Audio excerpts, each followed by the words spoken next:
Hi, this is Oliver, and I'm in my first step of refinishing an exterior wood panel patio ceiling. So you see here, this beautiful wood right here, and you can kind of see from what I'm doing the two different textures in the ceiling up here. You've got lightly sanded and non-sanded. So this is a what appears to be like just a pine ceiling with some kind of golden oak polyurethane or varnish on it.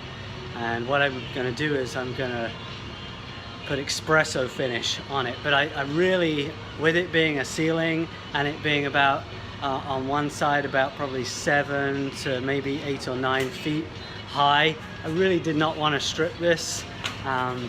Even if I was to use like a varnish remover, it'd still be a lot of work spraying and scraping with a plastic scraper. It's, I don't know, 600-700 feet, square feet of material on a ceiling. So not the easiest job, unfortunately. But what I'm going to do is I've been reading some reviews on Polyshades on Home Depot. There's like about a 3-page review that someone wrote about spraying with an hvlp sprayer. So that's what I'm going to do, and I'm following the instructions that the reviewer gave.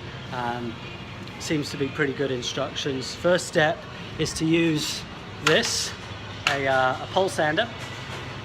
And I think the reviewer actually was doing kitchen cabinets, but first step would be to lightly sand. I've got a 220 grit sander right here.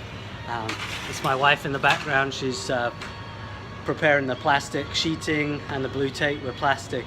I'm going to do plastic everywhere because it's going to be a very messy job with the spraying. It's pretty back-breaking work having to pole sand all of this, but I'm just doing a very light sand. I'm not doing a heavy sand, just a very light sand. With Polyshades, it's more of a toner finish, so it just applies on top of another layer of poly. So therefore, you just have to sand in between finishes. So the first step would be to lightly sand the finish that's already up there, and then we're going to go ahead and spray 2 coats of poly. We're supposed to sand in between. We'll see how that goes. So it's going to be a lot of work, but yeah, so this is the first step. Okay, so we finished taping off. You can see we already started on our first coat, and in fact I'm halfway through the second coat. I'm going to get some video of how that works in a minute, but you can kind of see from the from up here, this is our first coat right here, so it's kind of patchy, and our second coat is over here, which you can see it's filled in a lot of the patches over there. Still has a little bit of patchwork in. You can see right over here in different places. So I think I'm going to hit it with a third coat, and then we'll hit it finally with the exterior urethane, because Polyshades is really an interior paint. So the exterior urethane will just seal it in and guard it against those exterior elements. So just some of the equipment that I'm using here. Obviously I'm wearing a Tyvek suit, which is fully enclosed all the way down to the boots and the head right here. I also have goggles, which the first day I took the goggles off because they kept on steaming up. That was a very bad idea because I got polyurethane spray all around my eyes, and I literally had to scrub it off with a Brillo pad. So I don't recommend that. It was very painful, and it gets in your eyes. It's just nasty. So what I resorted to instead of the goggles was a face shield, which I got about $14 from Home Depot.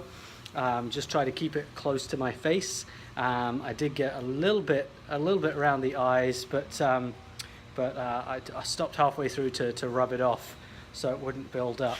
Just very nasty stuff to get on yourself. Not easy to get off with just soap and water. You have to use a lot of elbow grease. And then when you're cleaning your tools, the best thing to use is odorless mineral spirits. So this right here is a spray gun. It's a spray gun I bought from Amazon, and you can see that it's missing a cup. Actually, the cup just fits right on there on the side piece right there. This specific cup actually has a side nozzle. See if I can put that in here. That fits on the side of the gun, and that means I can tilt it back and forth depending on what angle I'm spraying, and that is very useful because to use a gravity gun, there's just no way unless you have a cup that adjusts and swings forward so that you can really hit it on the ceiling up there.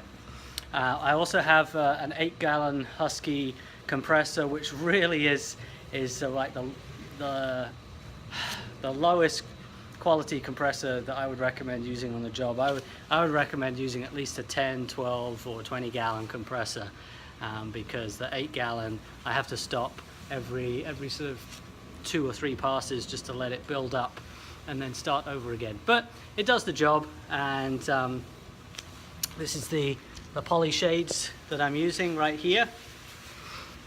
So I'll start again and I'll show you a little video clip of me spraying the roof.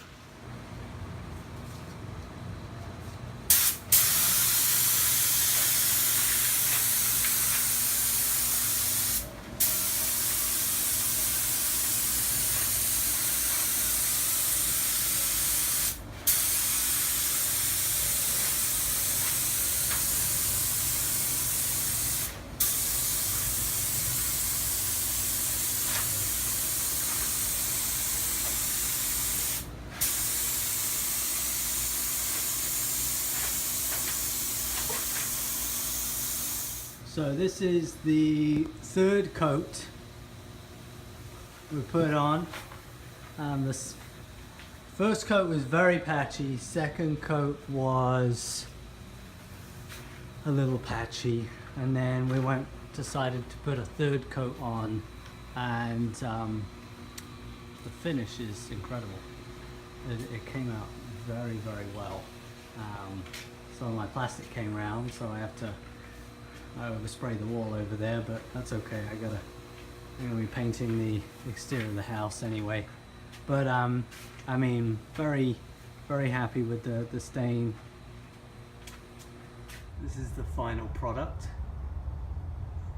of the ceiling with 2 coats of Helmsman exterior urethane, and I'm very happy with the results. No brush marks. You can see the wood grain through. Turned out great.